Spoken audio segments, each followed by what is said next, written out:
Bapak Ibu, kakak adik, Mbah Kakung, Mbah Putri, selamat sore. Sore. Seperti biasa katekesi singkat hari ini, karena ini kita merayakan pesta pembaptisan Tuhan, saya akan membahas mengenai sakramen baptis.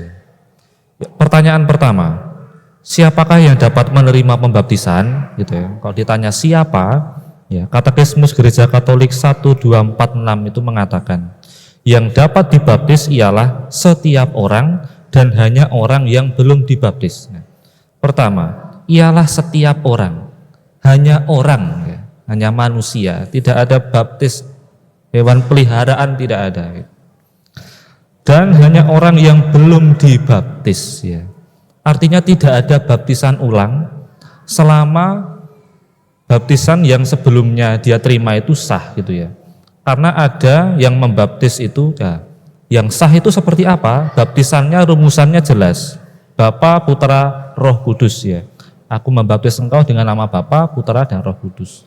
Jika dia pernah dibaptis tapi tidak dengan rumusan lengkap trinitaris, ya. Misalnya aku membaptis engkau dalam nama Yesus titik, nah, itu dianggap tidak sah, ya.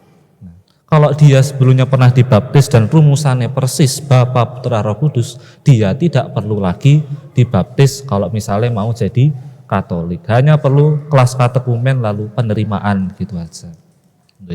Jadi tidak ada namanya baptis ulang. Karena baptis itu meterai abadi, kekal sampai seumur hidup, begitu ya. Mau kita setelah jadi orang Katolik pindah ke agama lain, ya kita tetaplah orang Katolik, begitu ya. Seperti halnya orang tua punya anak, anaknya kabur dari rumah, ya.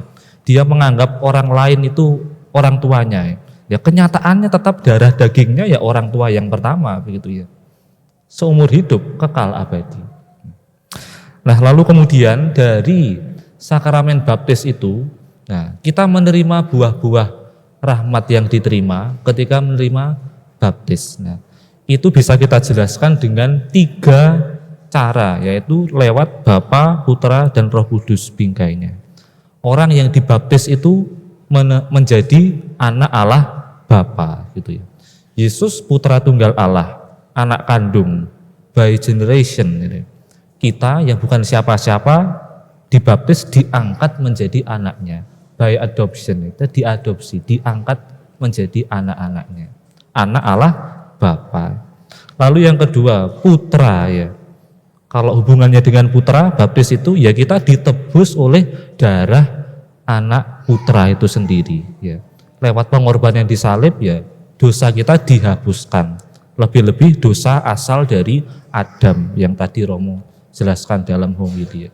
Dosa yang kita perbuat diampuni lewat apa? Sakramen tobat. Dosa asal itu lewat sakramen baptis, ya, melalui kurban Kristus. Nah, lalu yang ketiga, Roh Kudus. Nah, hubungannya dengan baptis, ya, ketika orang menerima baptis, ya, ia menerima Roh Kudus, begitu ya. Dan kita semua di sini menerima roh yang sama, yakni Roh Kudus, sehingga menjadi satu bagian dalam Gereja Katolik. Karena menerima roh yang satu dan sama, Roh Kudus, begitu. Nah, kemudian pertanyaan selanjutnya ini mengenai baptisan anak-anak atau bayi. Nah, ini adalah praktik gereja yang sudah lama. Katekismus Gereja Katolik 1250 mengatakan, gereja dan orang tua akan menghalangi anak-anaknya memperoleh rahmat tak ternilai menjadi anak Allah kalau mereka tidak segera membaptisnya sesudah kelahiran, ya. Jadi kalau kita tidak segera membaptis anak, ya kita menghalangi mereka untuk menerima rahmat dari Tuhan itu.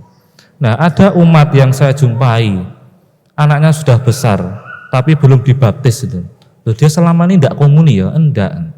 Terus saya tanya, kenapa kok anaknya tidak dibaptis? Ya, biar lomo, nanti kan kebebasannya dia sendiri, saya tidak mau memaksa dia mau jadi Katolik atau tidak, gitu ya. Itu keliru, Bapak Ibu. Pertama adalah, Anda adalah orang Katolik, gitu ya.